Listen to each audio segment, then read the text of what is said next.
Hello friends, आज हम Mughal empire के बारे में पढ़ेंगे जो हिस्ट्री का बहुत ही इम्पॉर्टेंट टॉपिक है और इससे रिलेटेड बहुत सारे क्वेश्चन हर कम्पिटिटिव एग्ज़ाम में पूछे जाते हैं।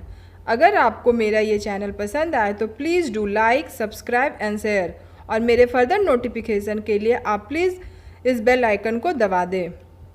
मुग़ल एम्पायर 1526 से 1857 तक चला था। इसके इस्टेब्लिशर का नाम बाबर था, जिसका ओरिजिनल नाम जहरुद्दीन मोहम्मद बाबर था। इसका जन्म 14 फरवरी 1483 को फरगना में हुआ था और इस डेट को अब बहुत ही वैलेंटाइंस डे के रूप में, क्योंकि 14 फरवरी को ही वैलेंटाइंस डे मनाया जाता है। He was descendant of two great lineage of ruler.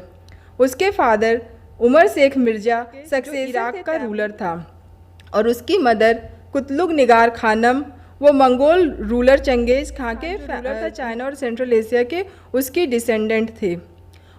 Babar ने अपने जीवन काल में 3 किताबें लिखी थी, तुजुके बाबरी और बाबरनामा जो उसकी ऑटोबायोग्राफी थी और उसने उसे टर्किश लैंग्वेज में लिखा था। उसकी सेकेंड किताब थी मुबाइन जो एक लिखने की शैली थी और उसकी तीसरी किताब रसाले उसल थी जिसे खते बाबरी भी कहा जाता है। इसकी मृत्यु 26 दिसंबर 1530 को आगरा के आरामबाग में हुई थी। 1494 को Babur succeeded the crown of Fergana at the age of 12 years after the death of his father, जिसे उज्बेकों ने एक लड़ाई में मार दिया था। But after some time he was forced to leave his ancestral throne due to invasion of Uzbeks, मगर उसे कुछ समय बाद ही उस गद्दी को छोड़ना पड़ा क्योंकि उज्बेक बार बार उस पर आक्रमण कर रहे थे।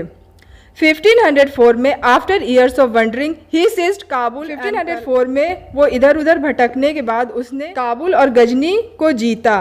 After winning this 2 states he entitled himself as Padshah. In 2 important states को जीतने के बाद उसने पातशाह की उपाधि धारण की और इसके बाद उसने बहुत सारी और लड़ाइयाँ की, जिसके उसके लड़ने के तरीक़ों को देखते हुए इंडिया में उसे इब्राहिम लोधी के अंकल आलम खान, पंजाब के रूलर दौलत खान, राजपूत रूलर राणा सांगा ने लोधी को हराने इनवाइट किया। 21 अप्रैल 1526 को first battle of Panipat Ibrahim Lodhi और बाबर के बीच में लड़ा गया। After defeating Ibrahim Lodi, he took the title of Badshah and established the Great Mughal Empire in India. Sorry. उस लड़ाई में इब्राहिम लोदी को हराने के बाद उसने बादशाह की टाइटल धारण की और उसने ग्रेट मुगल एम्पायर की नींव इंडिया में रखी। After winning Panipat, he generously among his people in Kabul, due to which he was entitled as कलंदर। इतने सिल्वर कॉइन्स अपने प्रजा में बंटवाई, काबुल के प्रजा में बंटवाई कि वहाँ के लोग इसे कलंदर के नाम से फेमस हो गया। The factors responsible for this victory, जो फैक्टर्स रिस्पॉन्सिबल थे उसकी विक्ट्री के लिए पानीपत के इम्पॉर्टेंट लड़ाई में वो थे Babur used cannon effectively in this battle. तोपों का इस्तेमाल इस युद्ध में बहुत ही अच्छी तरह से किया था, जिसके कारण इब्राहिम लोदी की बहुत बड़ी सेना जो करीब 1 लाख के लगभग थी उसे बाबर के से 12,000 की सेना ने हरा दिया था। He used tulughma warfare learn from Uzbeks. इसने तुलगमा वार स्टाइल को यूज़ किया था जो इसने उज्बेकों से सीखा था। हेड थे अली कुली और जो गनमैन अरेंजमेंट पानीपत के युद्ध में किया था वो थे उस्ताद मुस्तफ़ा। ये दोनों उसके बहुत ही लायक सेनापति थे और ये क्वेश्चन भी बहुत बार एग्ज़ाम में पूछा जाता है कि कैनन का यूज़ किया गया था, तो वो अली कुली है और जो गनमैन्स थे उसकी अरेंजमेंट किसने देखी थी, तो वो उस्ताद मुस्तफ़ा थे। तो ये दोनों पॉइंट्स भी आप अच्छी तरह से रिमेंबर कर लीजिएगा। दूसरे बैटल्स जो बाबर ने लड़े थे वो था 1527 का बैटल ऑफ खानवा, जो राजपूत रूलर राणा सांगा और बाबर के बीच में लड़ा गया था। का नाम बाबर ने जिहाद दिया था to boost the morale of his soldiers.